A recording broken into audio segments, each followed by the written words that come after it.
Good morning everyone, चलो start कर रहे हैं।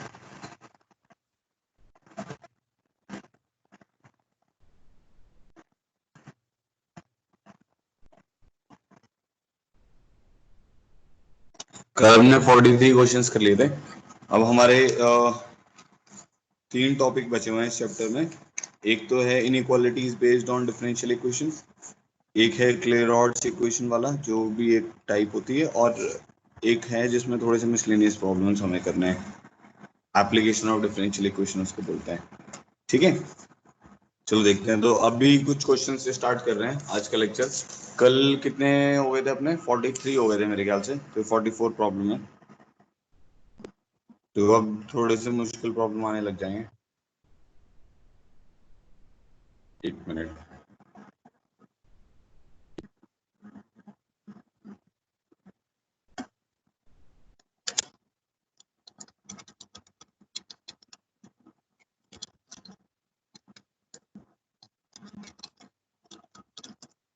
सबको स्क्रीन दिख रही है?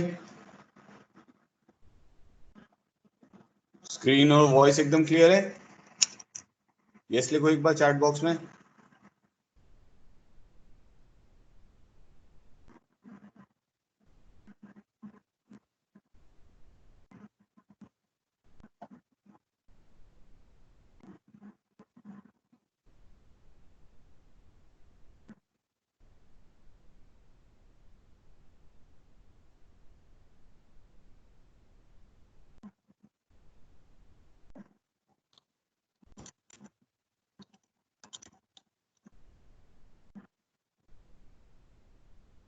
ठीक है, चलो।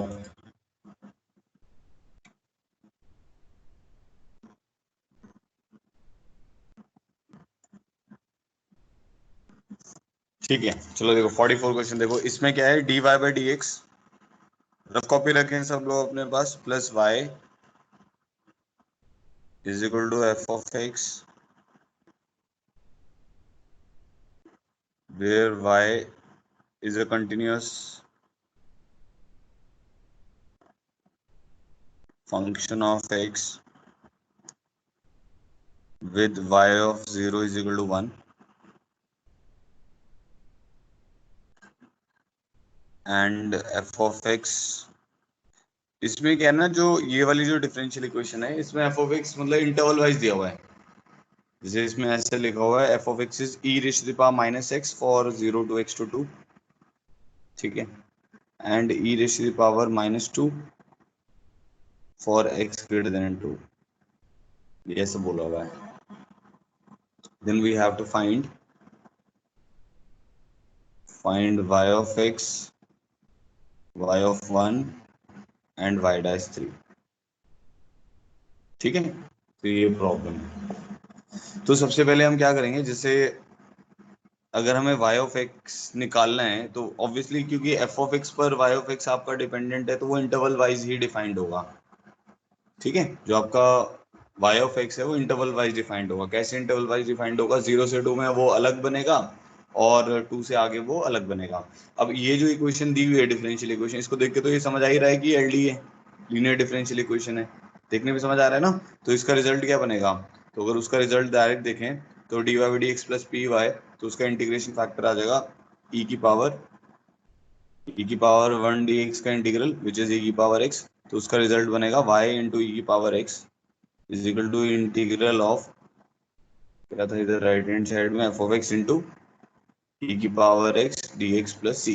तो ये तो हमारा बन गया जो उस डिफरेंशियल इक्वेशन का रिजल्ट है। इसकी हेल्प से आपका y ऑफ x निकलेगा।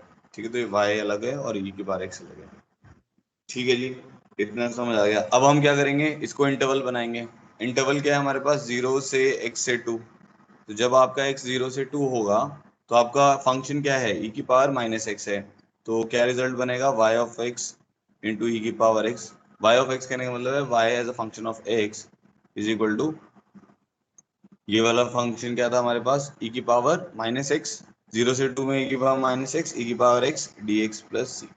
तो हमारे पास आ जाएगा y ऑफ x इंटू ई की power x is equal to x plus सी। तो ये टर्म बन जाएगी हमारे पास। ठीक है, अब कुछ उसने एक वैल्यू भी दी हुई है, एक वैल्यू दी हुई थी y ऑफ 0 की वैल्यू, उसने ना y ऑफ 0 की वैल्यू 1 दी हुई है, तो वो 0 इसमें सेटिस्फाई हो रहा है। तो because y of 0 is equal to 1, तो वहां से हमारा c निकल आएगा। तो हमारे पास आ जाएगा y ऑफ 0 इज 1, डायरेक्ट लिख देते हैं 1 into e of 0 is 1 is equal to 0 plus c. यहाँ से c की वैल्यू कितनी आ गई, 1 आ गई। तो हमारे पास y ऑफ x आ जाएगा x प्लस 1 इंटू ई की पावर माइनस एक्स। ये कहाँ से कहाँ के लिए हो गया, ये 0 से 2 के लिए हो गया। ठीक है, नेक्स्ट आते हैं। नेक्स्ट हमारे पास कौन सा इंटरवल है, x greater then 2। For x greater then 2 हमारे पास जो f ऑफ x है वो है e की पावर माइनस 2। तो हमारे पास आ जाएगा y ऑफ x इंटू ई की power x is equal to e की power x minus 2 d x plus c. ठीक है, तो अब ये क्या बन जाएगा, y ऑफ x इंटू ई की power x is equal to, इसका इंटीग्रल क्या आ जाएगा, e की पावर x माइनस 2 का e की पावर x माइनस 2 प्लस सी ही आ जाएगा। e की पावर x का इंटीग्रल e की पावर x ही होता है, यहाँ लीनियर टर्म है बट x माइनस 2 है, तो अगर 2x माइनस 3 होता तो डिवाइडेड बाय 2 और आता, बट यहाँ पे x माइनस 2 है तो इसलिए इसका इंटीग्रल e की पावर x माइनस 2 ही हो जाएगा। अब y ऑफ x आपके पास किसके बराबर आ जाएगा, e की पावर माइनस 2 प्लस सी ई की पावर माइनस एक्स, ये टर्म आ जाएगी। ठीक है, अब हमें c की वैल्यू चाहिए, तो और कुछ वैल्यू दिया हुआ है हमारे पास, बस हमारे को तो y ऑफ 0 की वैल्यू दी हुई है। अच्छा, एक वैल्यू हमें और पता है क्योंकि इसने बोला हुआ है y ये जो where y is a continuous function of x, y continuous function बोला हुआ है ना। अगर y कंटीन्यूअस फंक्शन है इसका क्या मतलब है, 2 पे जो इस फंक्शन की वैल्यू होगी वही 2 पर उस फंक्शन की वैल्यू होगी। बोला हुआ है y is a continuous function of x। ठीक है, तो y ऑफ 2 की वैल्यू कितनी आएगी, दोनों साइड से y ऑफ 2 की वैल्यू निकाल लो।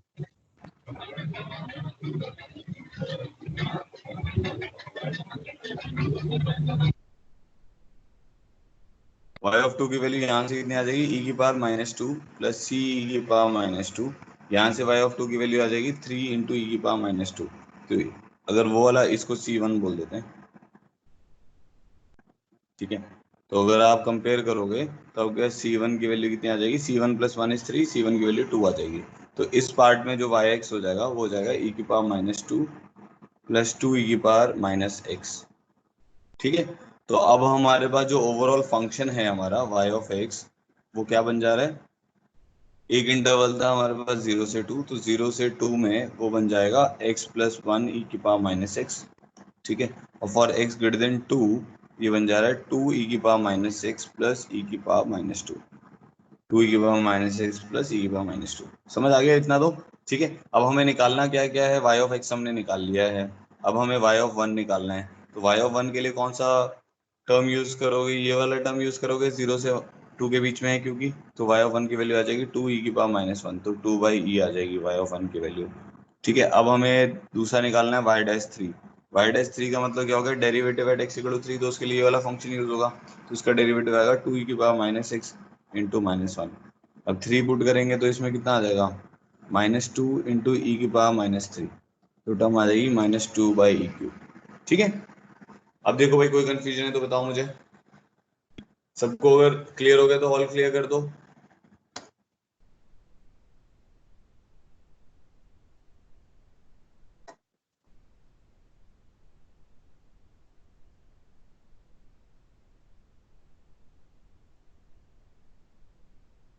इसमें क्या था, बस जो एफ ऑफ एक्स था वो आपका इंटरवल में ब्रेक हो रखा था, तो आपने एलडी का रिजल्ट लगाया, फिर उसको इंटरवल वाइज सॉल्व कर दिया, 0 से 2 में के पास -x ले लिया, 2 ग्रेटर देन 2 पे के पास -2 ले लिया, सिंपल हो गया।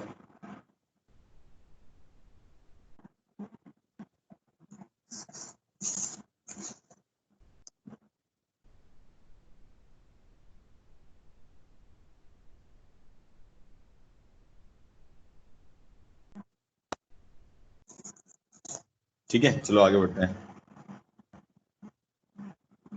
नेक्स्ट देखो, ये हो गया हमारा प्रॉब्लम नंबर 44। नेक्स्ट प्रॉब्लम 45 देखो। प्रॉब्लम 45 में है y is equal to F of x satisfies, y is equal to F of x satisfies 1 + x² times of, एक डिफरेंशियल इक्वेशन को ये सेटिस्फाई कर रहा है, 1 + x² dy/dx plus 2xy is equal to 4x² and passes through 0, 0। ठीक है, area enclosed bye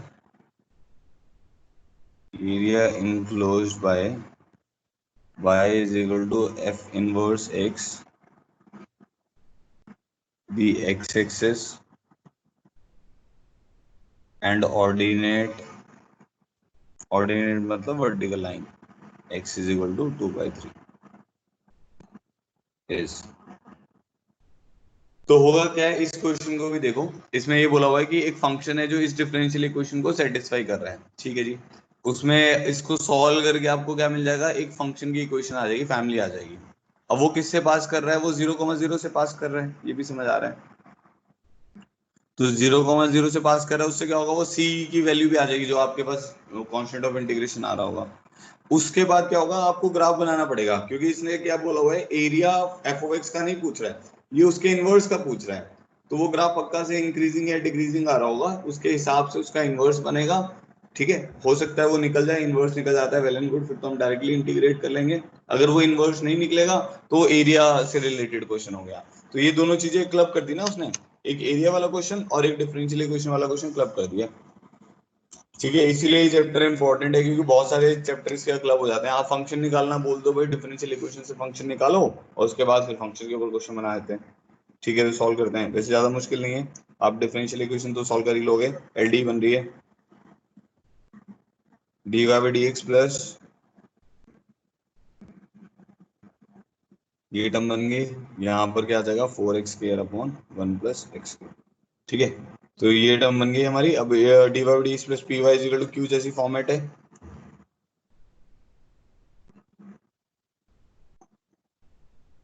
ठीक है, तो अब इंटीग्रेशन फैक्टर क्या हो जाएगा, इंटीग्रेशन फैक्टर हो जाएगा e⁻∫2x/1 + x² dx। क्या बन जाएगा, e⁻ln(1 + x²), क्योंकि 1 + x² का डेरिवेटिव ऊपर बैठा हुआ है, तो 1 + x² इसका इंटीग्रेशन फैक्टर आ गया। रिजल्ट क्या आ जाएगा, y into integration factor is equal to integral of 4x² dx। ठीक है, q इंटू इंटीग्रेशन फैक्टर से 1 + x² कट जाएगा, तो हमारी टर्म आ जा रही है y इंटू 1 + x² is equal to 4x³ / 3 + c। ये चीज हमें समझ आई गई। अब ओरिजिन से पास कर रहे हैं तो 0, 0 से पास कर रहे हैं, तो 0, 0 से पास कराओगे तो y को भी 0 पुट करोगे, x को भी 0 पुट करोगे, क्योंकि ओरिजिन से पास कर रहा है, तो उसकी c की वैल्यू कितनी आ जाएगी, 0 आ जाएगी। तो अब हमारे पास जो y ऑफ x आ रहा है वो आ जाएगा 4/3 x³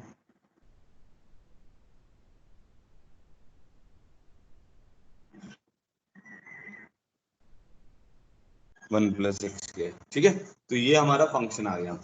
अब ये जो फंक्शन है इसका डेरिवेटिव है हमारे पास y dash d Y by D x है। ठीक है, तो मतलब मैं ये देखना चाह रहा हूँ कि ये जो फंक्शन है वो इंक्रीजिंग है कि क्या है। इंटरवल हमारे पास ऐसा कुछ भी नहीं दिया हुआ है, बस हाँ ये बोला हुआ है कि हमें 2/3 तक चलना है। ठीक है, तो इसका ग्राफ बना लेते हैं। y is equal to 4x cube upon 3 1 plus x के, क्योंकि वो बोल रहे हैं इसका इनवर्स एग्जिस्ट करेगा, तो एक बार डेरिवेटिव भी निकाल लेते हैं इसका। डेरिवेटिव इसका ये वैसे यहाँ पर दिया हुआ है, इसी में पुट कर देते हैं। ये वाली जो एक्सप्रेशन है ना, इसमें पुट करके हमें ये पता चल जाएगा कि जो ये फंक्शन है वो इंक्रीजिंग है कि डिक्रीजिंग है। तो यार है 2x upon 1 plus x square into y is 4x cube upon 1 plus x square, और इधर हमारे पास टर्म आ रही है 4x square upon 1 plus x square. तो जब आपका वाई डैश आएगा वो आ जाएगा 4x square upon 1 plus x square times of, यहाँ पर तो 1 बचेगा और यहाँ पर अपने पास टर्म आ जा रही है 2, 4x स्क्वायर कॉमन निकालेंगे तो 2x square upon 1 plus x square. तो ये टर्म बन जाएगी y dash is equal to 4x square into 1 minus x square upon 1 plus x square का होल स्क्वायर। तो इसके जो रूट आ रहे हैं वो आ रहे हैं -1 और 1। ठीक है, और 0। तो उसके आगे नेगेटिव है, पॉजिटिव है, नेगेटिव है, फिर पॉजिटिव है, नहीं पॉजिटिव है फिर नेगेटिव है, क्योंकि 0 पे इवन रूट है। ठीक है जी, तो इसका मतलब ये ग्राफ यहाँ पर इंक्रीज करेगा फिर डिक्रीज करेगा, यहाँ पे डिक्रीज करेगा। बट जो हमारा अभी डिस्कशन है वो कहाँ से कहाँ पे है, 2/3 ऑर्डिनेट कह रहे हैं ना, तो 0 से 2/3 पे डिस्कशन है। तो 0 से 2/3 पे अगर हम बात करें तो x बिलोंगिंग टू क्लोज 0 से 2/3 में ये जो फंक्शन है, this function y of x is increasing. ठीक है, तो उससे क्या होगा, उसी पे इसका इनवर्स एग्जिस्ट कर जाएगा। बट अगर उसके आगे की बात करेंगे तो वो इंक्रीजिंग नहीं है। तो ये हमने, ये जो डिफरेंशियल इक्वेशन है इसी से तो निकला है ये फंक्शन, तो उसे पुट करके चेक कर लिया। बाकी आप डायरेक्टली डिफरेंशिएट करके भी निकाल सकते हो। डायरेक्टली कैसे डिफरेंशिएट करोगे, वही v d u minus v d u by v square करके। ठीक है, चलो अब आगे बढ़ते हैं। तो ये तो हो गया कि मेरे को पता चल गया इस इंटरवल में इंक्रीजिंग है। अब इसका ग्राफ बनाने की कोशिश करते हैं।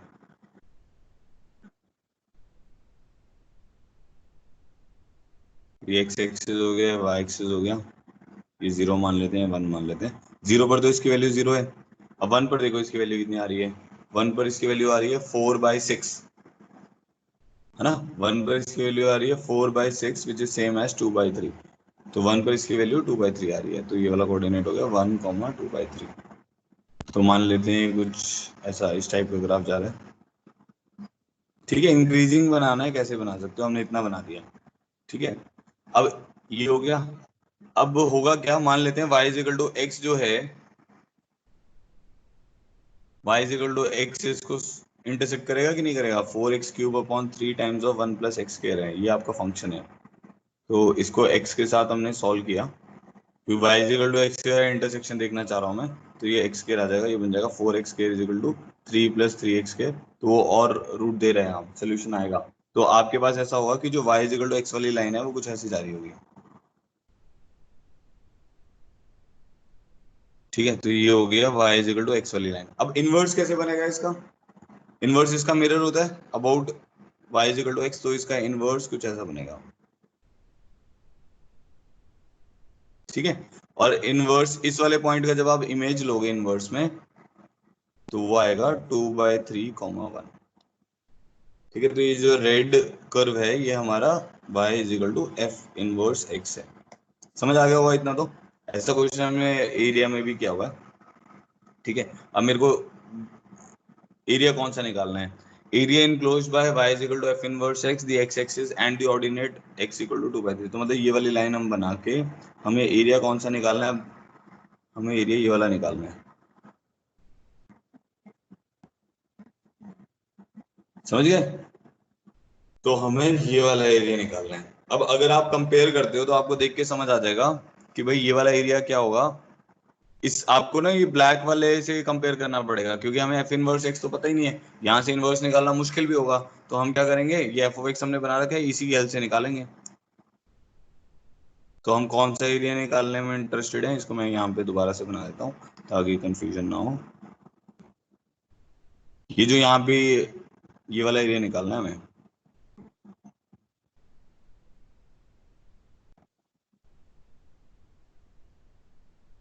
ठीक है, ये वाला एरिया निकालना है। तो इसको हम एफ ऑफ एक्स की हेल्प से निकाल सकते हैं। ये हमें पता है y is equal to F of x है, ये y is equal to F of x है, ये वाला कोऑर्डिनेट 1,2/3 है। हमें एक्चुअली में अगर इस ग्राफ को देखें तो हमें ये वाला एरिया निकालना है। समझ पा रहे हो? ठीक है, तो क्या करोगे, ये बॉक्स है हमारे पास, ये 0 0 है, ये 0,2/3 है, ये 1,0 है। तो हम क्या करेंगे, ये फंक्शन हमें पता है, इस रेक्टेंगल का एरिया निकाला, उसमें से ये वाला एरिया सब्ट्रैक्ट कर दिया, इजीली निकल जाएगा। तो बस कर लेते हैं। तो रिक्वायर्ड एरिया हमारे पास क्या आएगा, 1 × 2/3, ये रेक्टेंगल का एरिया हो गया, माइनस फंक्शन का एरिया 0 से 1, क्योंकि एक्स एक्सिस के साथ निकाल रहे हो। तो हमारा फंक्शन क्या था, 4x³ अपॉन 3 × 1 + x² dx।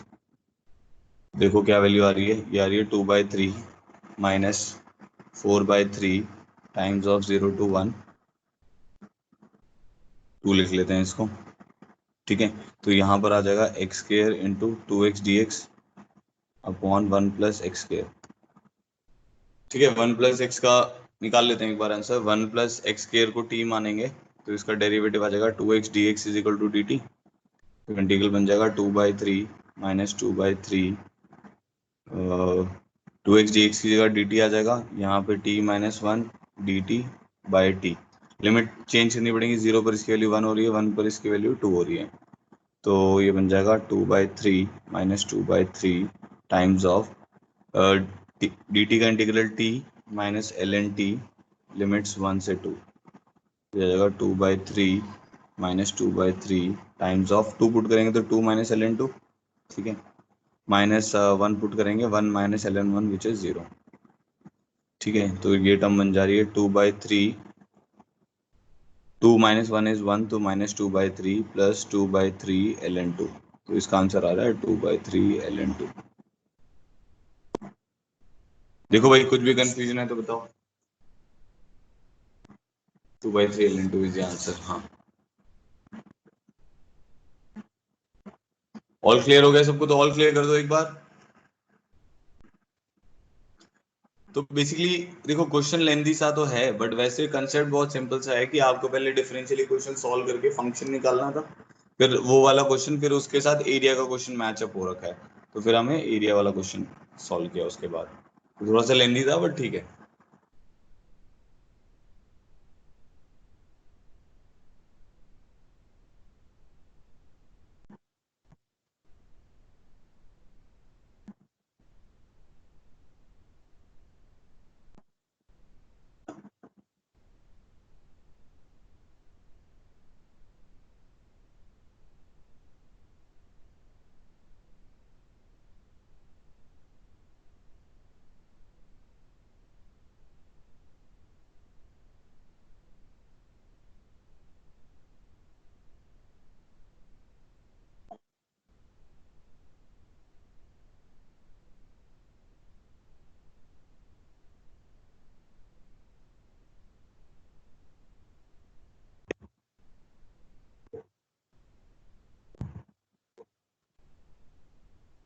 चलो नेक्स्ट क्वेश्चन पे आते हैं। ठीक है, तो ये हो गया हमारा प्रॉब्लम नंबर 45। नेक्स्ट आते हैं प्रॉब्लम 46। एलडी पर ही बेस्ड प्रॉब्लम है, x times of 0 to x। ये थोड़ा अलग टाइप का प्रॉब्लम है। y t dt लिखने का मतलब है y as a function of t dt। ठीक है, is equal to x+1 0 to x t y t dt। तो ये एक इंटीग्रल सी इक्वेशन दी हुई है हमें क्वेश्चन नंबर 3 में, और मुझे यहाँ पे ना y ऑफ x निकालना है, फाइंड y ऑफ x। करो एक बार, ट्राई करो। अभी मैं कुछ नहीं बता रहा हूँ, आप अपने दिमाग से ट्राई करो, देखो क्या बन रहा है, कैसे करना चाहिए।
बन रही है किसी की बात?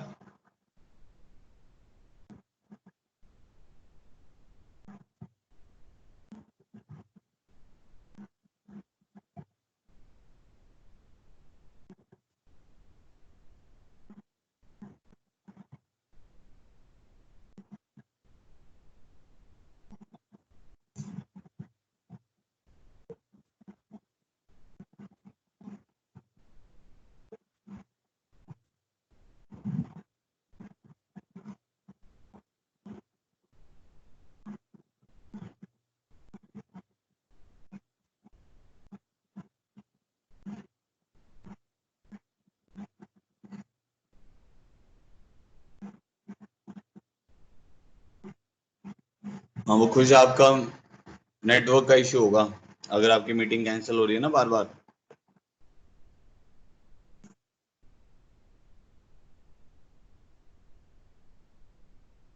एक बार अपने डिवाइस को रीस्टार्ट करके ज्वाइन कर लो तो ठीक हो जाएगा। ए, ए में आ रहा है आंसर आपका। हाँ सही है।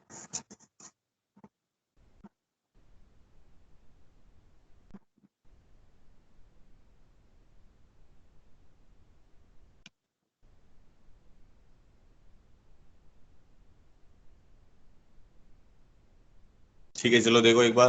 अब हम क्या करते हैं, इस प्रॉब्लम को करने के लिए, इसमें देखो ना ये फंक्शन ऑफ एक्स है, तो जैसे ये भी फंक्शन ऑफ एक्स है और ये इंटीग्रल सॉल्व करके भी फंक्शन ऑफ एक्स आएगा। इस तरफ भी फंक्शन ऑफ एक्स है और यहाँ पे भी इंटीग्रल सॉल्व करके फंक्शन ऑफ एक्स आएगा। तो हम क्या करेंगे, डिफरेंशिएट करते हैं both sides. Differentiate both sides. सुनना ध्यान से। अगर मैं डिफरेंशिएट बोथ साइड्स करूंगा तो क्या बनेगा, ये x इंटू इसका डेरिवेटिव क्या बनेगा, अगर डिफरेंशिएट करेंगे दोनों साइड तो ये बनेगा x into y of x.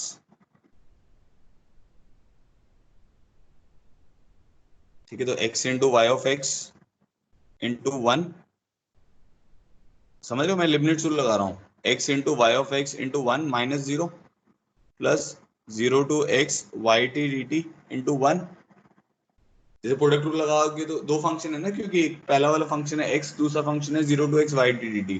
तो u इंटू वी का डेरिवेटिव कैसे बनाते हो, u इंटू वी का डेरिव u और v का होल डेरिवेटिव क्या होता है, u इंटू वी का derivative plus v into u का डेरिवेटिव। तो वही लिखा हुआ है x into y of x into one minus y of zero into zero का डेरिवेटिव विच इज जीरो। ठीक है, plus zero to x y t d t into x का डेरिवेटिव वन। ठीक है, तो यहाँ पर क्या हो जाएगा x प्लस वन इंटू, अब इसका डेरिवेटिव क्या आएगा हमारे पास, x y of x into one. ठीक है, minus zero plus zero to x t y t d t into x plus one का डेरिवेटिव वन। इतना समझ आ गया होगा आप लोग को।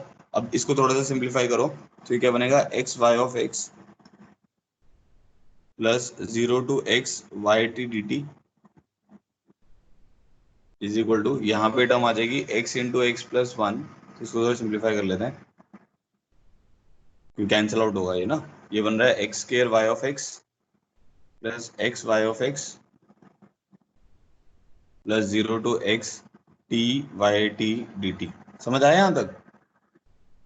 तो एक्स वाई ऑफ एक्स हमारा कैंसिल हो जा रहा है। ठीक है जी। अब क्या टर्म बच गई हमारे पास बच गया zero to x y t d t is equal to x square y of x plus zero to x t y t d t. ये टर्म है हमारे पास। ठीक है, अब डेरिवेटिव लेते हैं दोनों तरफ फिर दोबारा से। क्या बनेगा, y of x into x का डेरिवेटिव वन, यहाँ पर आ जाएगा x square d Y by D x, y का derivative d Y by D x plus y into two x plus यहाँ पर आ जाएगा एक्स वाई ऑफ एक्स। ठीक है, एक्स वाई ऑफ एक्स लिखने का मतलब एक्स इंटू वाई ही है एक्चुअली में।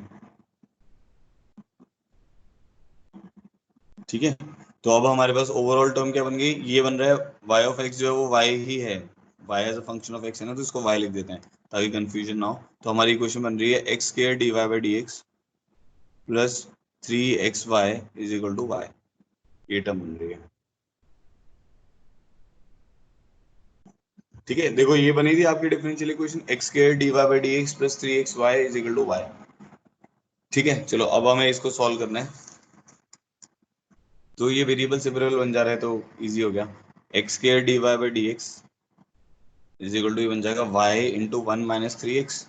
ठीक है, तो ये इंटीग्रल आ जाएगा d Y by y is equal to one minus three x by x square d x. अब दोनों तरफ अगर हम इंटीग्रेट कर देते हैं, इस तरफ हमारे पास आ जाएगा एल एन वाई, इस तरफ आ जाएगा एक्स की पावर माइनस टू का इंटीग्रल एक्स की power minus one by minus one minus three l n x plus constant of integration which is सी।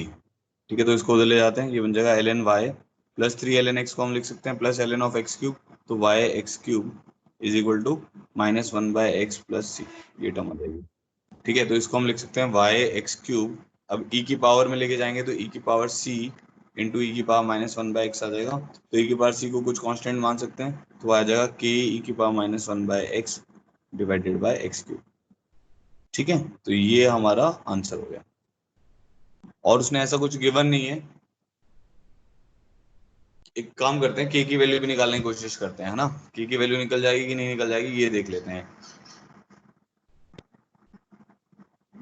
उसके लिए मेरे को ऐसा पता होना चाहिए कि y of zero is something, तो जैसे एक ये टर्म है ना, इसमें शायद हमें पता चल जाए, नहीं पता चल रहा एक्चुअली, वो पता नहीं चल रहा। जैसे x को इस इक्वेशन में अगर मैं x को जीरो पुट कर रहा हूँ, तो मेरे पास क्या बन जा रहा है, जीरो टू जीरो का integral is equal to zero, यहाँ पे भी जीरो आ जाएगा और यहाँ पे भी जीरो आ जाएगा। मतलब ऐसा नहीं है कि मेरे को y ऑफ जीरो की वैल्यू पता चल जाए, अगर वो पता चल जाती तो हम इसको सिंप्लीफाई कर पाते। ठीक है, वो हमें पता नहीं चल पाई, तो यही इसका आंसर होगा।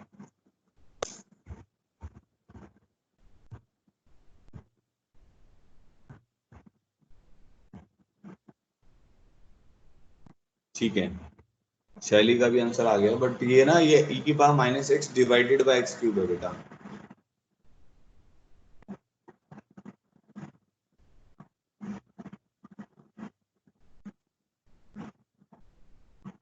चलो क्लियर हो गया आप लोगों को। एक और क्वेश्चन करते हैं, फिर नेक्स्ट टॉपिक पे आएंगे। नेक्स्ट क्वेश्चन है problem number 47।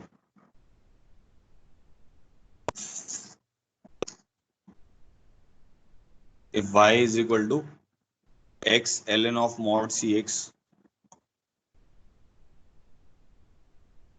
where c is arbitrary constant। Arbitrary constant मतलब वेरिएबल कांस्टेंट है, तो वो वेरिएबल कांस्टेंट क्या डिसाइड करता था,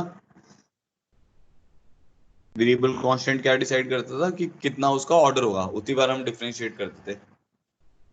is the general solution of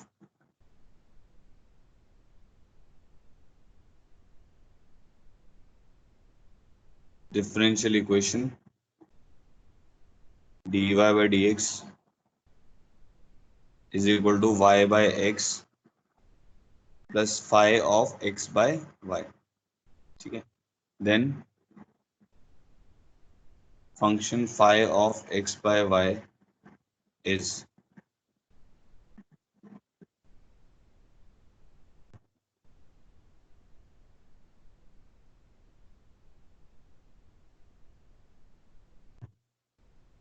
यही कई प्रॉब्लम है, ट्राई करो एक बार, देखो आंसर आ रहा है आपका कि नहीं, एक बार सोच लो फिर मैं बता रहा हूँ।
चलो देखो मैं बताता हूँ। देखो इस क्वेश्चन में क्या है कि हमें ना, ये बोला हुआ है ये डिफरेंशियल इक्वेशन है हमारी। अब इस डिफरेंशियल इक्वेशन में एक दिक्कत है कि हमें फाई पता ही नहीं है, एक फाई फंक्शन है वो हमें पता ही नहीं है और उसका सोल्यूशन हमें पता है, तो हम क्या करेंगे, फॉर्मेशन कर देंगे इसकी, डिफरेंशियल इक्वेशन की फॉर्मेशन कर देंगे, यहाँ से ये बना लेते हैं। कैसे बनाएंगे, डिफरेंशिएट करेंगे एक बार, तो बस हमारा क्वेश्चन सॉल्व हो जाएगा। तो करते हैं भाई, तो y ln mod cx is equal to x लिखते हैं सबसे पहले, ठीक है। अब डिफरेंशिएट करते हैं, तो क्या आएगा, dy by D x into ln mod cx plus y into ln mod cx का डेरिवेटिव क्या होता है, ln mod x का डेरिवेटिव होता है 1/x, ठीक है। तो ये वाली टर्म आ जाएगी 1/x is equal to x,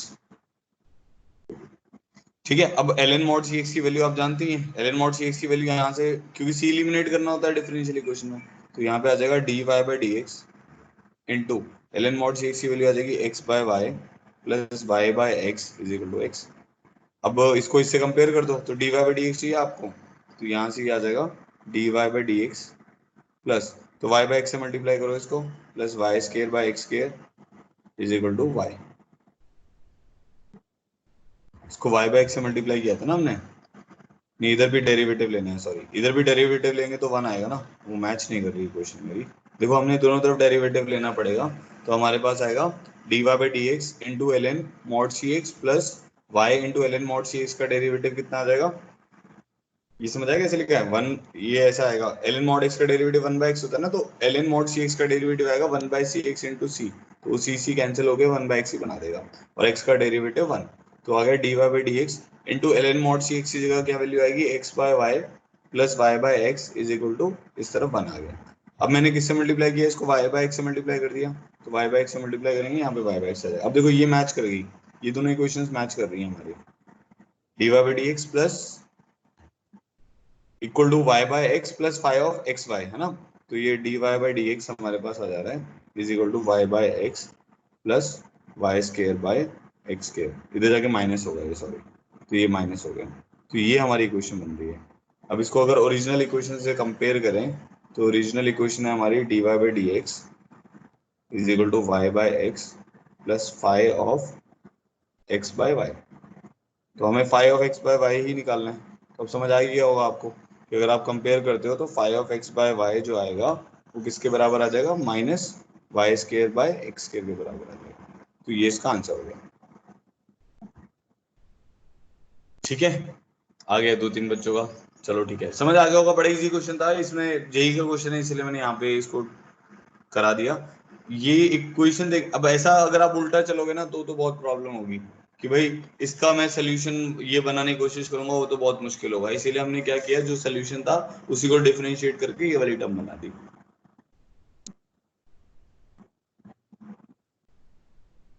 ठीक है। यहाँ तक क्लियर हो गया होगा सबको, किसी को कोई दिक्कत है यहाँ तक तो बताओ, नहीं तो ऑल क्लियर कर दो यहाँ तक जितना भी हमने पढ़ा है, तो नेक्स्ट टॉपिक स्टार्ट कर रहे हैं।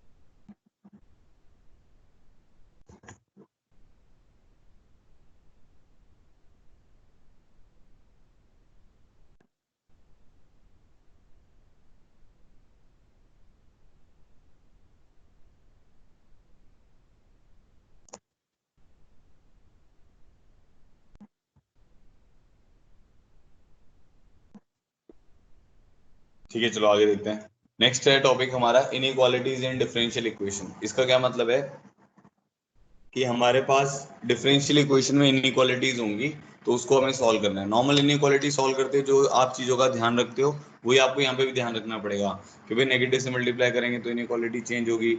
अगर कोई क्वांटिटी मतलब अगर फंक्शन को इंक्रीजिंग है उसको लगाएंगे इनइक्वालिटी के ऊपर तो इनइक्वालिटी चेंज नहीं होती, डिक्रीजिंग को लगाते हैं तो इनइक्वालिटी चेंज हो जाती है।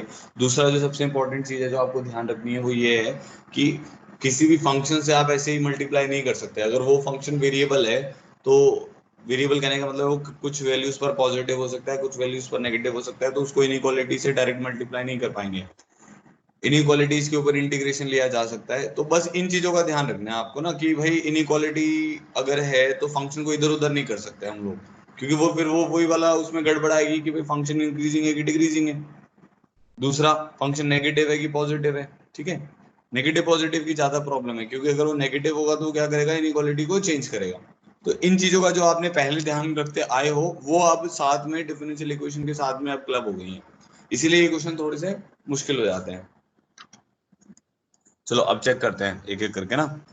तो प्रॉब्लम के थ्रू ही करते हैं इस प्रॉब्लम मतलब क्वेश्चंस को, जो ये टॉपिक है प्रॉब्लम के थ्रू ही करते हैं। प्रॉब्लम 48 क्या लिखा हुआ है, let the function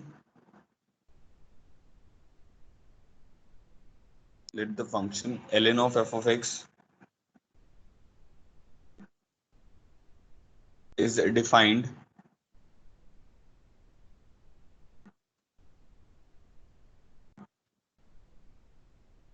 where f of x exists for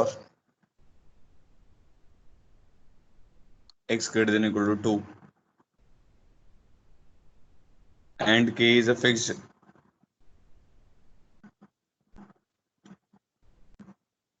positive real number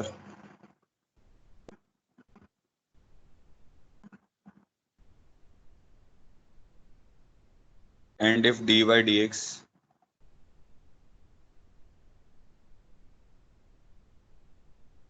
is less than equal to minus k। अब ये इनइक्वालिटी उसने दे दी, ठीक है, ये डिफरेंशियल इनइक्वालिटी होगी आपकी, डिफरेंशियल इक्वेशन की inequality dy dx of x f of x is less than equal to minus k f of x,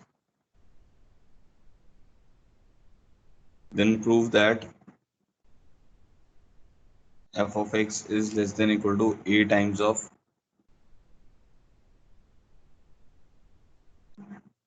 of x की पावर माइनस ऑफ 1 प्लस के, ये हमें प्रूव करना है, ठीक है। देखो क्वेश्चन में क्या दिया हुआ है, let the function ln of f of x is defined where f of x exist for x greater than equal to 0। इससे एक चीज हमें पता चल गई कि भाई ln of f of x defined हो रहा है, तो इसका मतलब क्या है कि f of x, अच्छा ln of f of x defined हो रहा है for x greater than equal to 2, मतलब इसका मतलब क्या है कि x greater than equal to 2 पर f of x पॉजिटिव होगा पक्का से। अगर f of x पॉजिटिव होगा तभी तो ln of f of x defined होगा। हो सकता है वो कहीं इंटीग्रेशन फैक्टर में आ रहा हो या किसी इक्वेशन में यूज हो रहा हो, बट एक इंफॉर्मेशन तो ये क्लियर हो गई, जो ये पहली वाली लाइन वो कह रहा है कि भाई अगर x greater than equal to 2 है तो वहां पे ln f of x defined है, मतलब f of x पॉजिटिव होगा,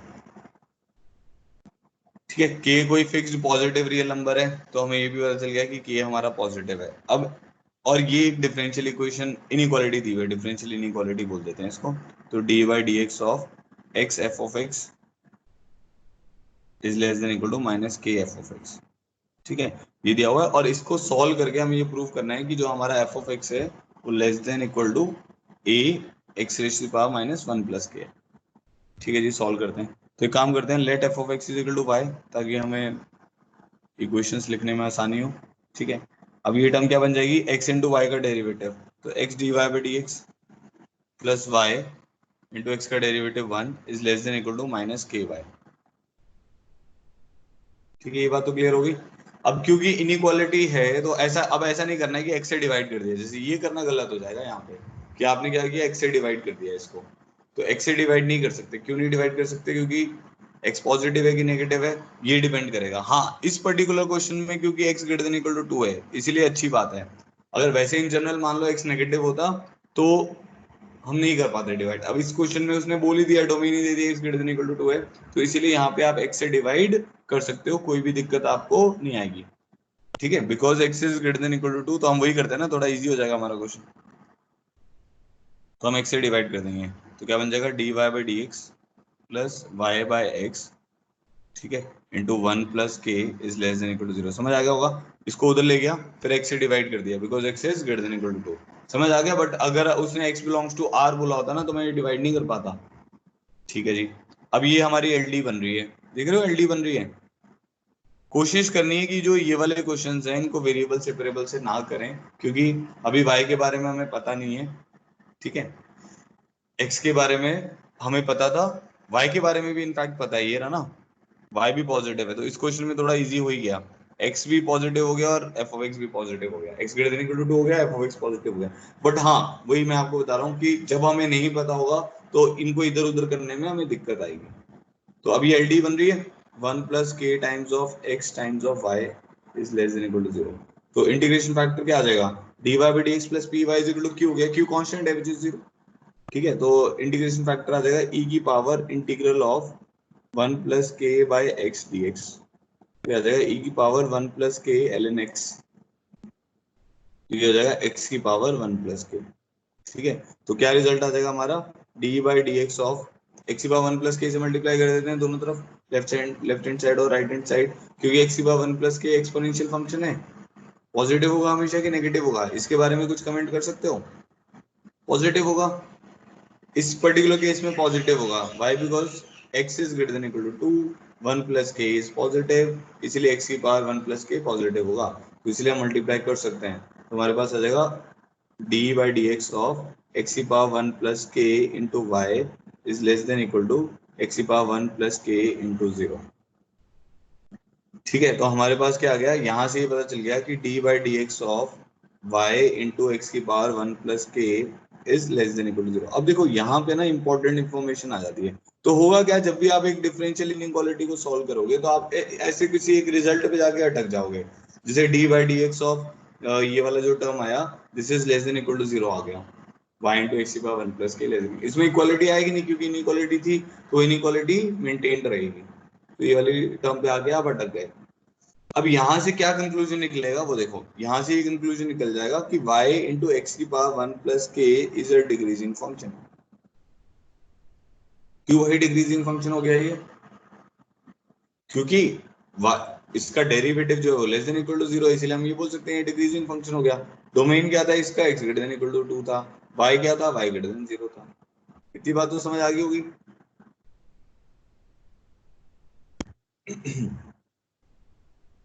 ठीक है, तो y इंटू एक्स की पावर 1 प्लस के एक डिक्रीजिंग फंक्शन क्यों है, क्योंकि इसका derivative less than equal to 0 है। अब हमारे पास क्या गिवन है, x greater than equal to 2 वाला डोमेन गिवन है, तो उसके ऊपर इस फंक्शन को लगा देते हैं, क्योंकि ये फंक्शन डिक्रीजिंग है तो क्या करेगा, इनइक्वालिटी को चेंज कर देगा, तो y हमारा एफ ऑफ एक्स ही तो है, तो f of x into x की power 1 plus k is a decreasing function, तो इसको लगा देते हैं f of x into x की power 1 plus k is less than equal to F of 2 into 2 की पावर 1 प्लस के। बात समझ आ गई होगी मैंने ये कैसे बोला। ठीक है, क्योंकि डिक्रीजिंग फंक्शन है तो वो इनइक्वालिटी को क्या कर देगा, चेंज कर देगा। अब f of x into x की power 1 plus k is less than equal to F of 2 कुछ कांस्टेंट वैल्यू होगी पॉजिटिव, 2 की पावर 1 प्लस के भी पॉजिटिव होगा, तो इसको ए मान लेते हैं, वेयर ए इज पॉजिटिव। ठीक है, तो जो हमारा एफ ऑफ एक्स आ जाएगा वो क्या आ जाएगा, because x is greater than 0, x is greater than equal to 2, तो आप एक्स की पावर 1 प्लस के से डिवाइड कर सकते हो, तो f of x is less then A x की पावर 1 प्लस के, और ये हमें शायद प्रूव करना था। ठीक है, तो एफ ऑफ एक्स हमारे इससे कम आ गया। एक बार मैं दोबारा से रिपीट कर देता हूँ, ध्यान से सुनना। इसमें क्या था कि उसने क्वेश्चन में दिया हुआ था x is greater than equal to 2, उस पर l n of f of x defined है, तो उससे हमें ये भी पता चल गया कि एफ ऑफ एक्स पॉजिटिव है। ठीक है, फिर उसने एक डिफरेंशियल इक्वेशन दे दी, तो पहले तो मैंने उसको एफ ऑफ एक्स को वाई मान के इसको डिफरेंशिएट किया, तो क्या टर्म बनेगी, x d Y by D x plus Y is less than equal to minus k y. ठीक है, अब ये टर्म मैं उधर ले गया, माइनस के वाई को उधर ले गया, तो क्या बन गया, d Y by D x plus k plus 1 y, x d Y by D x plus k plus 1 y less than equal to 0, क्योंकि x greater than equal to 2 है तो एक्स से डिवाइड कर दिया, तो इनइक्वालिटी चेंज नहीं होगी। अगर एक्स पता होता नेगेटिव है तो वो इनइक्वालिटी को चेंज करता, तो D Y by D x plus y by x into 1 plus k less than equal to 0 आ गया, फिर ये एल डी बन गई, उसका इंटीग्रेशन फैक्टर निकाल लिया। तो इंटीग्रेशन फैक्टर मल्टीप्लाई करते हैं ना, इंटीग्रेशन फैक्टर क्या होता है कि उन दोनों को मल्टीप्लाई करके आपके पास d by D x of something बन जाएगा, d by D x of something बन जाएगा। तो हमने यहाँ पर क्या किया, एक्स की पावर 1 प्लस के से अगर मल्टीप्लाई करेंगे या डायरेक्ट रिजल्ट ही लगा दिया, वाई इंटू इंटीग्रेशन फैक्टर होता है, तो वाई इंटू एक्स की power 1 plus k is less than equal to integral of 0 into x की power 1 plus k d x plus सी, तो इसका 0 का इंटीग्रल 0 होता है तो वो टर्म 0 आ जाएगी, तो d by D x of y into x की power 1 plus k less than equal to 0 आ गया हमारे पास।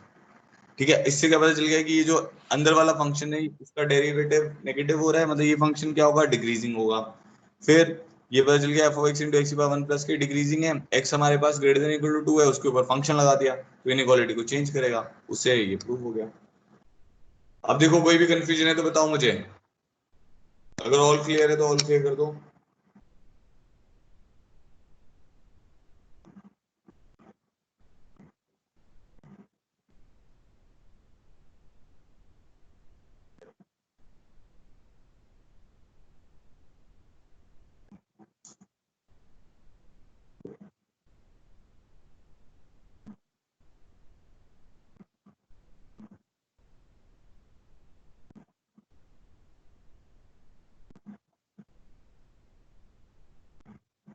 सबको समझ आ गया?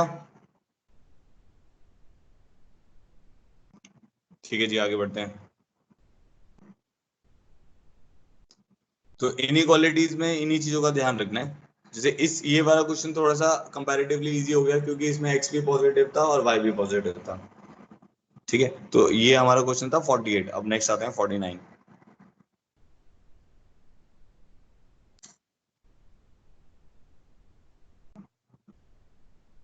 If f of x is a positive continuous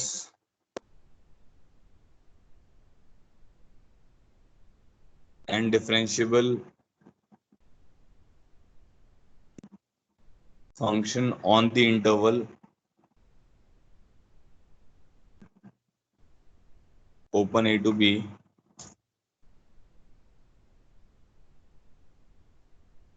and if limit x tending to a plus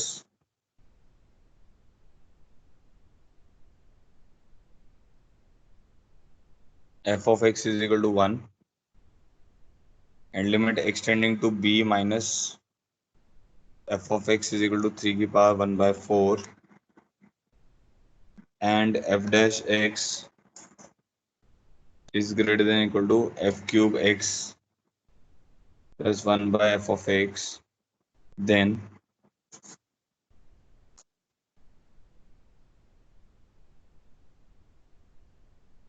b minus a is greater than equal to pi by 4, b minus a is less than equal to pi by 4, b minus a is less than equal to pi by 4, d none of these। ठीक है, JEE का problem है ये भी,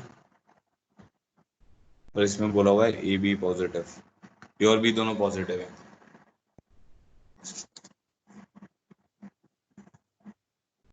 ठीक है, क्या problem है देखो, f of x is a positive continuous and differential function on the interval a to b and if limit x tending to a plus f of x is 1 limit x tending to b minus, मतलब a to b पे discussion हो रहा है तो b के आगे defined नहीं है फंक्शन ना, b के पीछे डिफाइंड है इसलिए वो b माइनस बोल रहा है। तो b minus is 3 raise to power 1 by 4 और f डैश x दिया हुआ है f cube x upon 1 plus f ऑफ x। अब इसमें भी अच्छी चीज क्या है कि f ऑफ x is a positive continuous function. तो आप क्या करो, इसको डिफरेंशिएट करो, सॉरी इसकी डिफरेंशियल इक्वेशन को सिंपलीफाई करो और उस पर लिमिट लगा देना a टू b दोनों तरफ, क्वेश्चन सॉल्व हो जाएगा। करो, ट्राई करो एक बार, जी का क्वेश्चन है।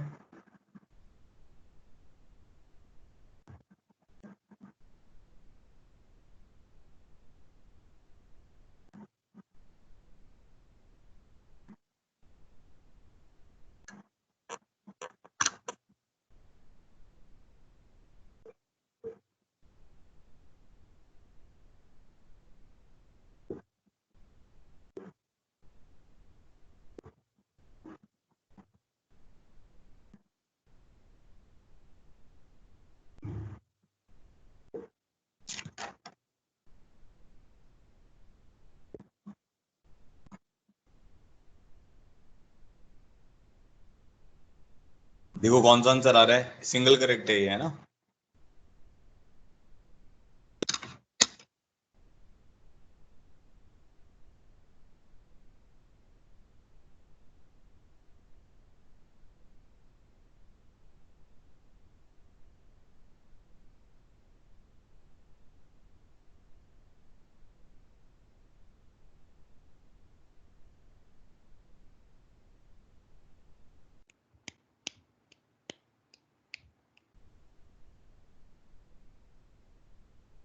आदित्य कौशिक, अगर आप प्रेजेंट हो तो यस लिखो। अनुष्का, सौरभ कुमार, अरविंद रावत,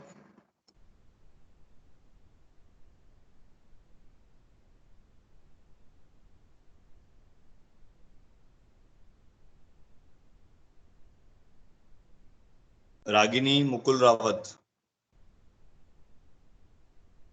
विवेक, आदित्य कौशिक, अनुष्का, सौरभ कुमार, अरविंद रावत,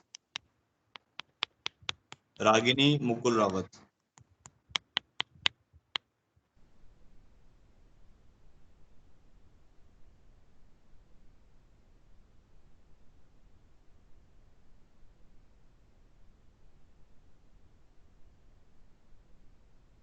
ओके ओके, फिर से करो रीज्वाइन। हाँ, क्या करना है, देखो इसमें एफ ऑफ एक्स पॉजिटिव है बेटा, और ए और बी भी पॉजिटिव है, तो वो वैसे ही आपको सारी चीजें इजी करके दे रहे हैं। हाँ, सी आंसर आएगा इसका। ठीक है, बहुत बढ़िया। देखो कैसे करते हैं इसको, ऐसा कर लेते हैं, f let f of x be Y.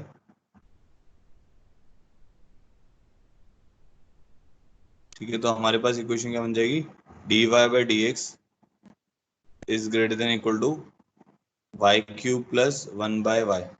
और हमें ये ध्यान रखना है कि हमारे ए और बी भी पॉजिटिव है और एफ ऑफ एक्स भी पॉजिटिव है, तो वाई इज ऑल्सो पॉजिटिव और एक्स इज ऑल्सो पॉजिटिव। ठीक है, तो क्या टर्म बन जाएगी, ये बन जाएगी d Y by D x is greater than equal to y four plus one divided by y. तो क्रॉस मल्टीप्लाई कर देते हैं क्योंकि पॉजिटिव टर्म्स हैं, y d y upon y four plus one is greater than equal to d x.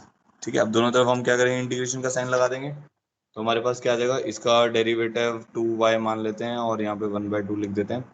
ये Y square का derivative बनेगा, समझ रहे हो ना। तो यहाँ पे आप वाई स्केयर को, अगर इसको इंटीग्रल को अलग से सॉल्व करते हैं, तो हमने क्या किया, वाई स्केयर को अगर मैं टी मानता हूँ तो मेरे पास आएगा two y d y is equal to d t. तो इंटीग्रल बन जाएगा d t upon t square plus one. क्या बन रहा है, tan inverse of y square वाली टर्म बन जा रही है ना। नहीं, बट इसमें गड़बड़ है, इसमें तो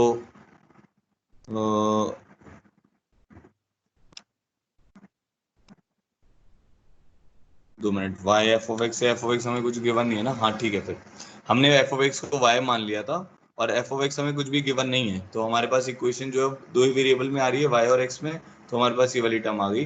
तो ठीक है, टैन इनवर्स ऑफ, ये बन जा रहा है टैन इनवर्स ऑफ टी, कहाँ से कहाँ तक, अच्छा इस पे। अब एक्चुअली में क्या है ना, यहाँ पे हमारे को दो चीजें इन्वॉल्व हो रही हैं, ए और बी दोनों इन्वॉल्व हो रही हैं। तो अगर मैं इनडेफिनेट इंटीग्रेशन लगा देता हूँ तो उसमें क्या होगा ना, कांस्टेंट ऑफ इंटीग्रेशन आ जाएगा। तो बेटर है जब आप इंटीग्रेशन लगा रहे हो, जैसे इस स्टेप पे जब आप इंटीग्रेशन लगा रहे हो, तो इसकी लिमिट लगा दो। लिमिट क्या लगाएंगे, एक्स की लिमिट लगा देंगे ए से बी। तो जब एक्स की लिमिट ए से बी लगेगी, तो इस तरफ भी एक्स की लिमिट क्या लगेगी, ए से बी लगेगी। ठीक है, तो उस पर क्या होगा, यहाँ पर अब वेरिएबल y है, तो ये y ऑफ a हो जाएगा और ये y ऑफ b हो जाएगा।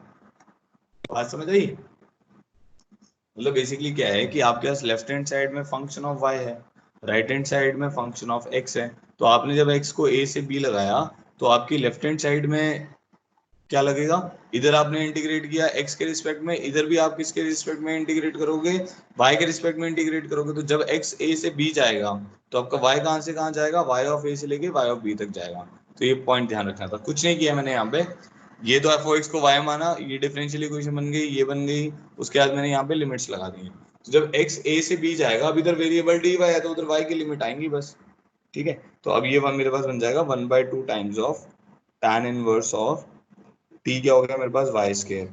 ठीक है, अच्छा वाई ऑफ ए की वैल्यू कितनी है, देखो y of a, y of a, f of a, f of a is one, तो ये वाली वैल्यू हमारे पास वन है। वाई ऑफ बी की वैल्यू कितनी है, थ्री की पावर वन बाय फोर है, तो ये वाली वैल्यू थ्री की पावर वन बाय फोर है। इस ग्रेटर देन इक्वल टू ये वाली वैल्यू कितनी आ जाएगी, बी माइनस ए। बस हो गया खत्म क्वेश्चन हमारा। हमारे पास आ जाएगा b minus a is less than equal to one by two times of tan inverse of root three, कितना हो जाएगा, pi by three, 60। tan inverse of one कितना हो जाएगा, पाई बाय फोर। तो हमारे पास b माइनस ए आ जाएगा less than equal to four pi minus three pi, pi by twelve, pi by 24। तो b minus a less than equal to pi by 24 आ जाएगा। सो ये हमारा आंसर हो गया। तो सी इसका आंसर हो जाएगा। समझ आ गया होगा आप लोग को क्या किया। एक इसमें अब ये क्वेश्चन इसीलिए थोड़ा सा अच्छा हो गया, थोड़ा सा अलग हुआ कि इसमें लिमिट्स लगानी पड़ी हमने, है ना। तो जब हम x की लिमिट a से b लगा रहे हैं, तो लेफ्ट हैंड साइड में y की लिमिट लगेगी जब x a होगा से जब x b होगा। तो जब x a होगा तो y की वैल्यू कितनी होगी, y ऑफ a। जब x b होगा तो y की वैल्यू कितनी होगी, y ऑफ b। आई बात समझ में। ठीक है, देखो ऑल क्लियर कर दो, अगर कुछ भी डाउट है तो बताओ, मैं रिपीट कर दूंगा।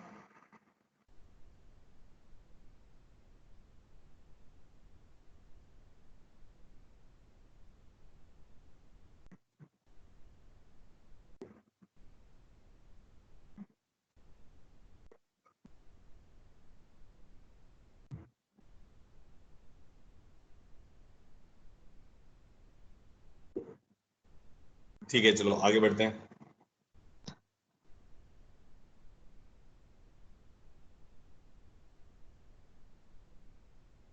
नेक्स्ट है problem 50।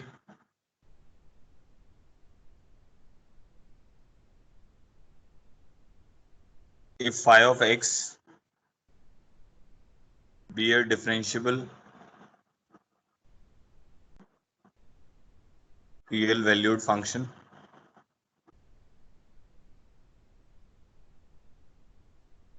satisfying d phi by dx plus 2 phi of x is less than equal to 1, then prove that phi of x minus half is a non-increasing function।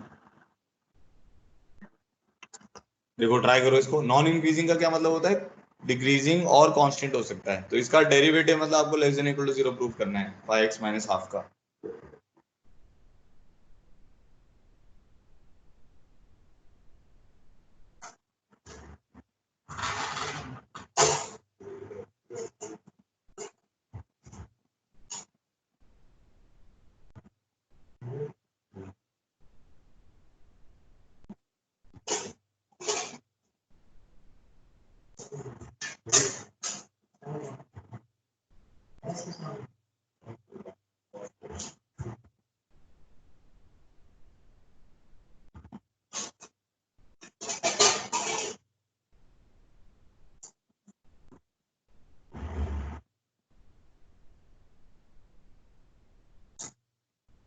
बन रही है बात किसी की?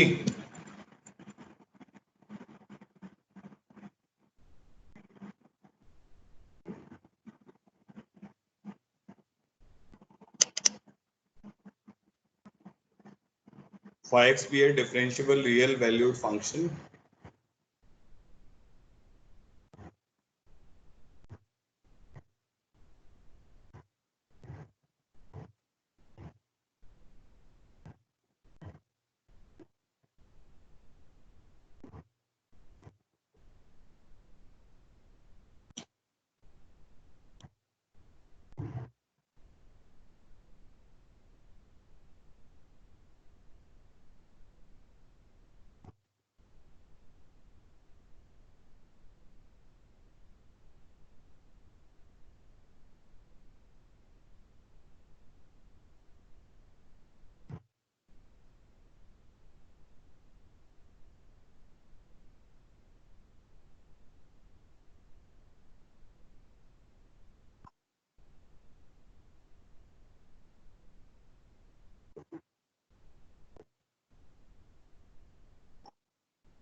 देखो मैं बताता हूँ।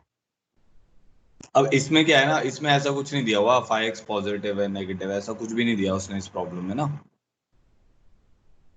तो क्या करते हैं इसमें, जैसे एल डी बन रही है D Y by D x plus 2y is less than equal to 1, ऐसी टर्म बन रही है ना ये। तो इसको ऐसे लिख लेते हैं, let phi of x is equal to y। ठीक है, तो ये क्वेश्चन क्या बन जाएगी आपकी, d Y by D x plus 2y is less than equal to 1। तो इंटीग्रेशन फैक्टर क्या आ जाएगा, e की पावर इंटीग्रल 2 dx, तो e की पावर 2x।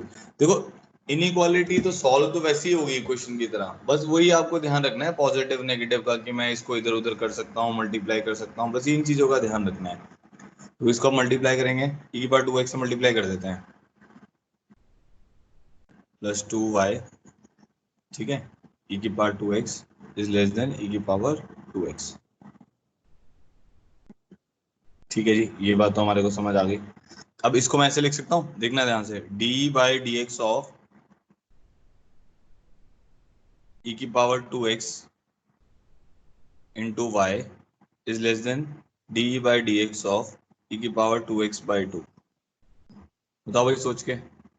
अभी देखो मैंने कुछ भी इधर उधर नहीं किया है, तो d by D x of e की पावर 2x इंटू वाई क्या होगा, ये वही होगा ना, इंटीग्रेशन फैक्टर इंटू वाई तो लिखा हुआ है बेसिकली, वो तो इंटीग्रेशन फैक्टर से मल्टीप्लाई करते हैं, तो d of y into integration factor ही तो बनता है। तो इसका क्या बनेगा, e की पावर 2x इंटू y का derivative dy by dx plus y into ई की पावर 2x इंटू 2, ये वाली टर्म आ गई। अब लेफ्ट राइट तो लेके जा सकते हैं, तो इसको लेफ्ट में ले गए तो क्या बन जाएगा, d by D x of e की power 2x into y minus e की power 2x by 2 is less than equal to 0।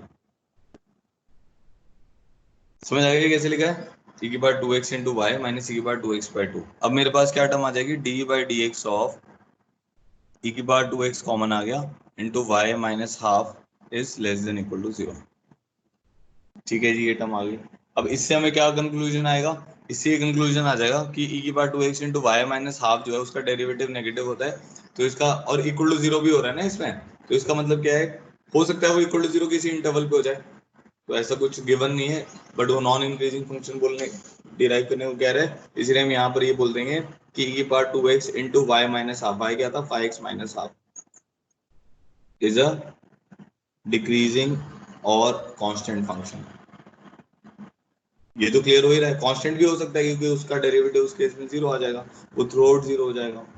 ठीक है, अब क्या है कि डिक्रीजिंग और कांस्टेंट फंक्शन को ही हम क्या बोलते हैं, नॉन इंक्रीजिंग फंक्शन बोलते हैं। अब प्रॉब्लम क्या है हमारे साथ, हमारे को तो 5x माइनस हाफ को प्रूव करना है, और ये हमारे e की पावर 2x इसके साथ ऐसे ही क्लब होके बैठा हुआ है। ठीक है, अब आप ये एक चीज कॉमन सेंस है जो आप सोच सकते हो कि भाई ऐसा हो सकता है कि दो डिक्रीजिंग फंक्शन को मल्टीप्लाई करके इंक्रीजिंग फंक्शन आ गया। ठीक है, दो डिक्रीजिंग फंक्शन को मल्टीप्लाई करके इंक्रीजिंग फंक्शन आ गया, इंक्रीजिंग को डिक्रीजिंग से मल्टीप्लाई करके इंक्रीजिंग आया, डिक्रीजिंग आया, ये कैसे सोचना है हमें। तो उसके लिए जब भी आपके पास प्रॉब्लम आए तो आपको क्या सोचना चाहिए, डायरेक्ट नहीं सोचना, उसका डेरिवेटिव ही लेना है हमेशा, उसके डेरिवेटिव से कंक्लूड करना है। कुछ भी ऐसा रूल नहीं बना रहे हैं कि इंक्रीजिंग इंटू डिक्रीजिंग क्या होगा, इंक्रीजिंग इंटू इंक्रीजिंग तो इंक्रीजिंग रहेगा, जैसे अगर इंक्रीजिंग को इंक्रीजिंग से मल्टीप्लाई करोगे तो इंक्रीजिंग ही रहेगा। क्यों इंक्रीजिंग रहेगा, आप इसको ऐसे सोचो कि ये एफ है ये जी है, इसका डेरिवेटिव लिया आपने, अभी इन दोनों का मल्टीप्लिकेशन ये चेक करना चाह रहे हो ना कि इंक्रीजिंग होगा कि डिक्रीजिंग होगा, तो डेरिवेटिव लोगे तो क्या आएगा, एफ जी डैश प्लस जी एफ डैश, ये वाली टर्म आ जाएगी। ठीक है, ये बात समझ आ रही है, तो एफ जी डैश प्लस जी एफ डैश आ गया। अब क्या है, जी डैश भी पॉजिटिव है क्योंकि जी इंक्रीजिंग है, एफ भी इंक्रीजिंग है तो एफ डैश भी पॉजिटिव है, तो ये टर्म ओवरऑल क्या हो जाएगी, पॉजिटिव। इसका क्या मतलब हो गया कि भाई इंक्रीजिंग को जब मैं इंक्रीजिंग से मल्टीप्लाई करूंगा तो मेरा फंक्शन क्या आएगा, इंक्रीजिंग ही आएगा। ये भी इंक्रीजिंग है, ये भी इंक्रीजिंग है, इन दोनों का प्रोडक्ट इंक्रीजिंग है कि नहीं है वो हम चेक करना चाह रहे थे, तो हमने एफ इंटू जी का डेरिवेटिव ले लिया, तो वो क्या आ गया, उसका डेरिवेटिव पॉजिटिव आ गया, मतलब एफ इंटू जी क्या होगा, हमेशा इंक्रीजिंग होगा। समझ गए। अब मैं ऐसे ही आपको बता रहा हूँ कि मान लो एफ इंटू जी मेरे पास डिक्रीजिंग है, f into g is decreasing, ठीक है, और एफ मेरे पास इंक्रीजिंग है, f is increasing and positive, तो हम जी के बारे में कुछ कंक्लूजन निकाल सकते हैं, वो हम देखने में इंटरेस्टेड हैं अभी कि भाई जी डिक्रीजिंग होगा कि नहीं होगा। तो एफ अगर जी डिक्रीजिंग है तो एफ इंटू जी का डेरिवेटिव क्या होगा, नेगेटिव होगा। अब देखते हैं एक बार, एफ जी डैश प्लस जी एफ डैश हमारे पास क्या होगा, नेगेटिव होगा। हमें किसके बारे में चेक करना है, हमें जी के बारे में चेक करना है कि भाई जी का क्या सिचुएशन है। ठीक है, तो जी के बारे में चेक करना है, तो जी एफ डैश जो आएगा वो हमारे पास क्या आ जाएगा, माइनस एफ जी डैश के बराबर आ जाएगा। ठीक है, और एफ डैश हमारा क्या है, एफ इंक्रीजिंग है तो एफ डैश हमारा, देखो ये फंक्शन जो है ये हमेशा पॉजिटिव और इंक्रीजिंग है। ठीक है, इन दोनों का प्रोडक्ट डिक्रीजिंग है, तो हमें ये चेक करना है कि भाई ये डिक्रीजिंग होगा कि इंक्रीजिंग होगा। आप ऐसे सोच सकते हो कि अगर ये इंक्रीजिंग होता, ये 5x माइनस हाफ इंक्रीजिंग होता, तो इन दोनों का प्रोडक्ट क्या आता है, इंक्रीजिंग आता ना, तो डायरेक्ट भी आप ऐसे कंक्लूड कर सकते हो, वो हमने चेक कर लिया ना, एफ इंटू जी का डेरिवेटिव पॉजिटिव अगर है तो एफ, ऐसे चेक किया ना, एफ भी इंक्रीजिंग है जी भी इंक्रीजिंग है, तो उसका होल डेरिवेटिव क्या आएगा, पॉजिटिव आएगा, मतलब इंक्रीजिंग इंटू इंक्रीजिंग क्या आएगा, इंक्रीजिंग आएगा। तो इंक्रीजिंग इंटू ये वाला जो फंक्शन है ये इंक्रीजिंग नहीं हो सकता, क्योंकि अगर ये इंक्रीजिंग हो गया तो इन दोनों का प्रोडक्ट इंक्रीजिंग आ जाएगा, डिक्रीजिंग और कांस्टेंट नहीं आएगा। इसीलिए यहाँ से ये कंक्लूजन हम डायरेक्ट भी बोल सकते हैं, 5x minus half is a decreasing और कांस्टेंट फंक्शन। ठीक है, क्योंकि यहाँ से ना थोड़ा सा वो जी डैश का भी हमें जरूरत पड़ेगी, तो इसको मैं हटा देता हूँ, वो डायरेक्ट हमने कंक्लूड कर लिया। मैं एक बार बताता हूँ आपको क्या मैं कहने की कोशिश कर रहा हूँ, हो सकता है आपको थोड़ा सा कंफ्यूजन हो गया। एक बार शुरू से देखते हैं, ये फंक्शन था हमारे पास, ठीक है, एफ फाई ऑफ एक्स एक फंक्शन है, रियल वैल्यूड कहने का मतलब उसकी वैल्यूज रियल होंगी। उसने एक डिफरेंशियल इक्वेशन दे दी d phi by D x plus two phi of x is less than equal to one. हमें ये नहीं पता फाइव एक्स पॉजिटिव है नेगेटिव है, फिर वो कह रहा है ये प्रूव करो phi x minus half is a non increasing function. तो मैंने क्या बोला, मैंने ये बोला कि भाई जो फाइव ऑफ एक्स है वो वाई मान लेते हैं, मेरी डिफरेंशियल इक्वेशन बन गई d Y by D x plus two y less than equal to one, integration factor आ गया ई की पावर टू एक्स, उससे हम यहाँ ई की पावर टू एक्स से मल्टीप्लाई कर दिया बिकॉज ई की power two x is positive, वो इनइक्वालिटी को चेंज नहीं करेगा, तो हम यहाँ तक आ गए। हमारे पास बन गया d by D x of e की power two x into y minus e की power two x by two. तो e की power 2x into five x minus half is a decreasing और कांस्टेंट फंक्शन। ये कैसे पता चला भाई, इसका डेरिवेटिव नेगेटिव आ रहा है, तो ये जो फंक्शन का डेरिवेटिव नेगेटिव और इक्वल टू जीरो आ रहा है तो क्या होगा, या तो डिक्रीजिंग होगा या कांस्टेंट होगा। तो उसको हम बोलते हैं डिक्रीजिंग और कांस्टेंट अगर दोनों साइमल्टेनियसली होता है तो उसको हम बोलते हैं नॉन इंक्रीजिंग फंक्शन। बट ऐसे जरूरी नहीं है, ऐसा भी हो सकता है कि डिक्रीजिंग हो, ठीक है। फिर मैंने आपको ये बताया कि भाई ये वाला फंक्शन तो इंक्रीजिंग और पॉजिटिव है, तो अगर ये इंक्रीजिंग और पॉजिटिव है तो इसको, अगर ये इंक्रीजिंग हो गया तो इंक्रीजिंग इंटू इंक्रीजिंग मैंने आपको शो कर दिया कि वो तो क्या आ रहा है। अब एफ भी इंक्रीजिंग है और जी भी अगर इंक्रीजिंग है तो इन दोनों का प्रोडक्ट भी इंक्रीजिंग आएगा। कैसे, इसका डेरिवेटिव ले लिया हमने, डेरिवेटिव लिया तो इसका क्या आएगा, यही तो जो ऊपर लिखा हुआ है एफ जी डैश प्लस जी एफ डैश आएगा। अब एफ पॉजिटिव जी पॉजिटिव और दोनों इंक्रीजिंग, ठीक है, तो क्या टर्म बनेगी, पॉजिटिव इंक्रीजिंग, तो ये भी टर्म पॉजिटिव है, ये टर्म भी पॉजिटिव है, ये टर्म भी पॉजिटिव है, ये टर्म भी पॉजिटिव है, समझ गए। तो ये वाली टर्म हमारे पास क्या आ जा रही है, पॉजिटिव आ जा रही है। उससे क्या पता चल जाएगा कि हमारा जो फंक्शन है अगर इंक्रीजिंग और पॉजिटिव दोनों है तो उसका जो प्रोडक्ट होगा वो भी क्या आएगा, एफ इंटू जी का जो प्रोडक्ट का डेरिवेटिव जो होगा वो भी क्या आएगा, पॉजिटिव। इसमें फंक्शन को पॉजिटिव भी होना पड़ेगा, अकेला देखो अगर मान लो फंक्शन नेगेटिव हो गया किसी इंटरवल पे फिर हम कंक्लूड नहीं कर पाएंगे। तो हमें ये भी चाहिए साथ में कि एफ पॉजिटिव हो और एफ इंक्रीजिंग हो, ये चाहिए साथ में, जी पॉजिटिव हो और जी इंक्रीजिंग हो, तो आपके एफ जी का जो प्रोडक्ट का डेरिवेटिव है वो टर्म क्या आएगा हमारे पास, पॉजिटिव आ जाएगा। एफ जी का डेरिवेटिव जो है वो पॉजिटिव आ जाएगा। तो यहाँ पे की बार टू एक्स पॉजिटिव था, ठीक है, ये अगर इंक्रीजिंग है, अगर ये भी इंक्रीजिंग हो गया तो उस केस में क्या गड़बड़ बन जाएगी, फंक्शन को क्या आना पड़ेगा, इंक्रीजिंग आना पड़ेगा। इसीलिए हमने क्या बोला, फाइव एक्स माइनस हाफ को क्या आना पड़ेगा, डिक्रीजिंग और कांस्टेंट। अभी कोई कंफ्यूजन है तो बताओ मुझे,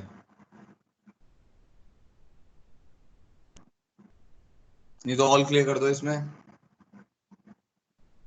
तो यहां से हमारा ये कंक्लूजन आ गया कि भाई हमारे पास एक फंक्शन है e की power two x into five x minus half. मैं बताता हूँ, अगर आपको क्लियर नहीं हुआ एक बार और बताता हूँ। ये जो देखो आप ऐसे सोचो, ये डिक्रीजिंग फंक्शन था, ठीक है। अब ये जो है ये क्या है, पॉजिटिव और इंक्रीजिंग है, तो इन दोनों का प्रोडक्ट जो है वो, मैं ये बताने की कोशिश कर रहा हूँ, इन दोनों का प्रोडक्ट अगर ये भी इंक्रीजिंग हुआ ना, इंक्रीजिंग और पॉजिटिव हुआ, तो इन दोनों का जो प्रोडक्ट आएगा वो भी हमारे पास क्या आ जाएगा, इंक्रीजिंग आ जाएगा। तो इन दोनों का प्रोडक्ट डिक्रीजिंग उसी केस में हो सकता है, डिक्रीजिंग और कांस्टेंट उसी केस में हो सकता है अगर फाइव एक्स माइनस हाफ जो है वो डिक्रीजिंग और कांस्टेंट हो जाए। तो मैं ये बताने की कोशिश कर रहा हूँ आपको ना,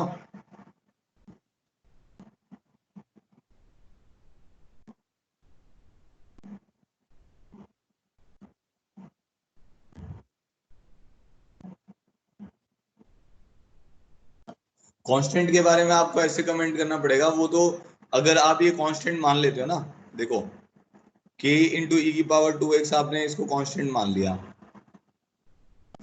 तो वो जो कांस्टेंट होगा तब तो ये वाला जो ग्राफ है इसका डेरिवेटिव जो है वो क्या होगा, अगर k पॉजिटिव हुआ तब तो पॉजिटिव हो जाए, वो पॉसिबल ही नहीं है।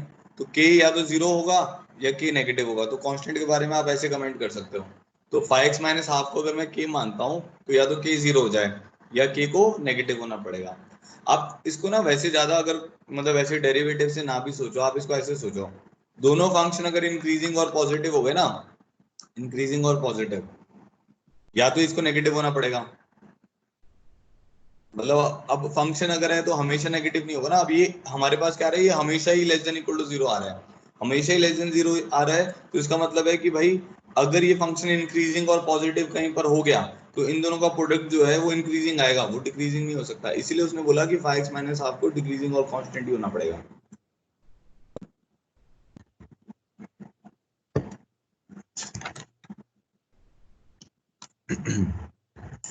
तो जो क्रक्स है वो ये है कि इन दोनों का जो प्रोडक्ट है वो डिक्रीजिंग और कांस्टेंट था, ठीक है।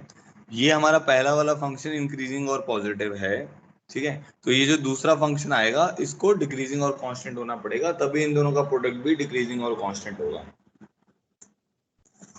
ठीक है। ये भी जेईई का ही प्रॉब्लम है एक्चुअली में, सब्जेक्टिव पेपर का प्रॉब्लम है, ठीक है। चलो अब और एक दो जेईई के इसी के ऊपर देखो, इनइक्वालिटी वाला टॉपिक काफी इंपॉर्टेंट है जेईई में ना, मतलब बहुत बार इसके क्वेश्चन आए हर साल, इसके ऊपर एक ना एक क्वेश्चन तो आता ही आता है। डिफरेंशियल इक्वेशन भी तो आते ही है। इनइक्वालिटीज में जैसे 2013 में 2 क्वेश्चन आ गए थे, 2014 में एक क्वेश्चन आ गया था, ऐसे इनइक्वालिटी के ऊपर भी बेस क्वेश्चन आ सकते हैं। तो एक क्वेश्चन अभी जेईई का ही कर रहे हैं हम, देखो आपसे हो रहा है कि नहीं हो रहा है। Let f half to 1 to R be a positive non-constant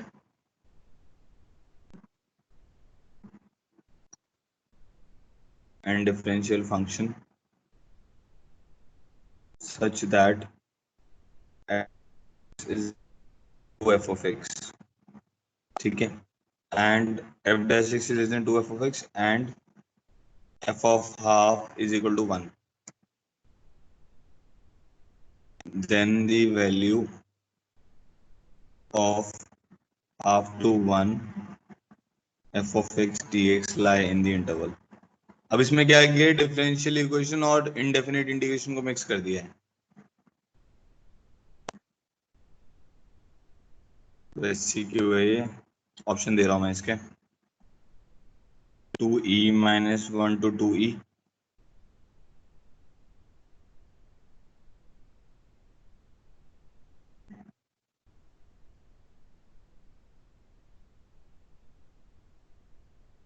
ठीक है। ट्राई करो एक बार।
देखो इसमें क्या बोला हुआ है, टाइम कम बच रहा है तो मैं बता रहा हूँ। एफ हाफ टू 1 इसका डोमेन दे दिया। अब ये चीज का ये ध्यान रखना है कि भाई जो क्वेश्चन में डोमेन दे दिया ना वही है बस, अब आपको हाफ से 1 में ही देखना है, उसके आगे पीछे कुछ नहीं देखना है।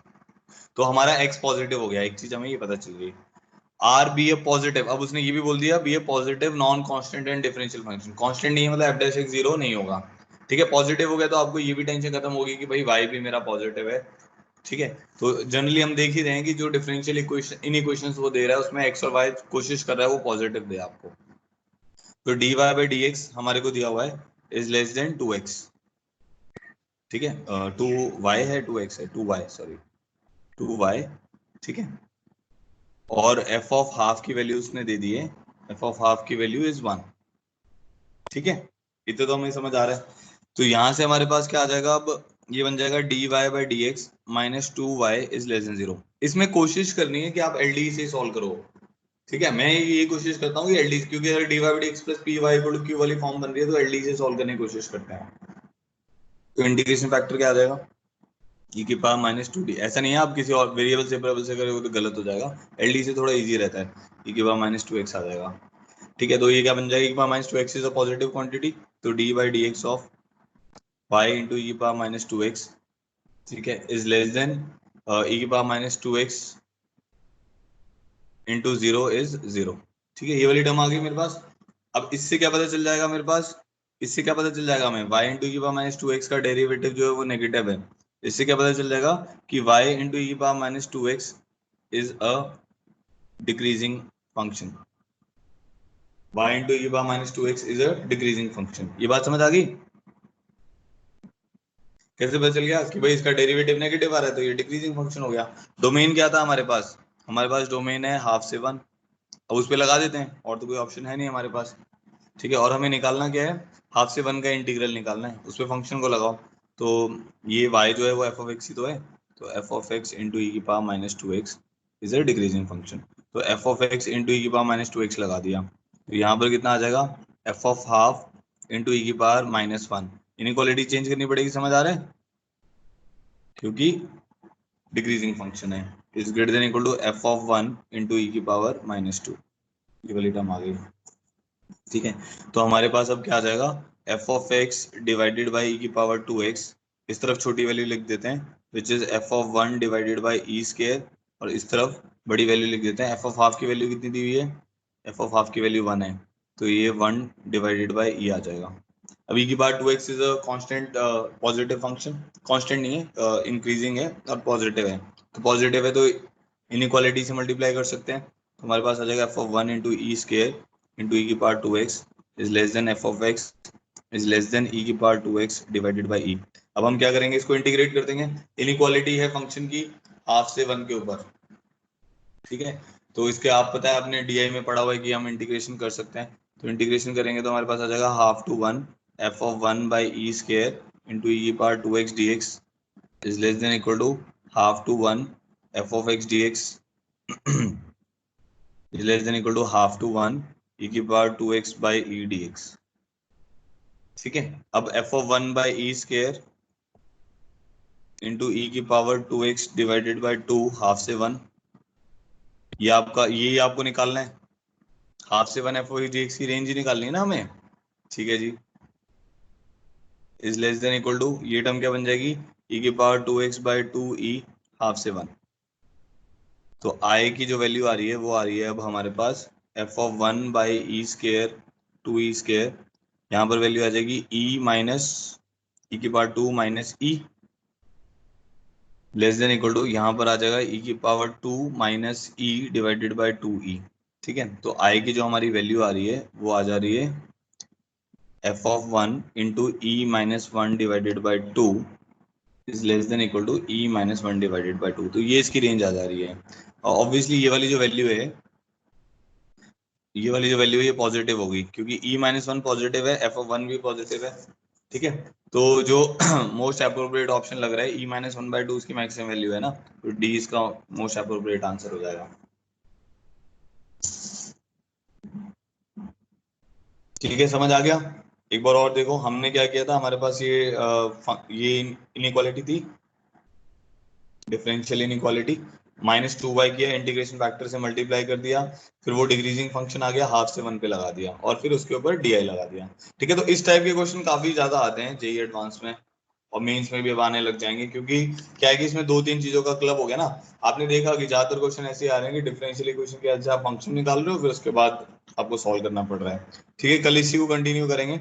अच्छा, आपका जो सैटरडे को इस बार टेस्ट होगा उसमें दो चैप्टर आएंगे, एरिया और डीई।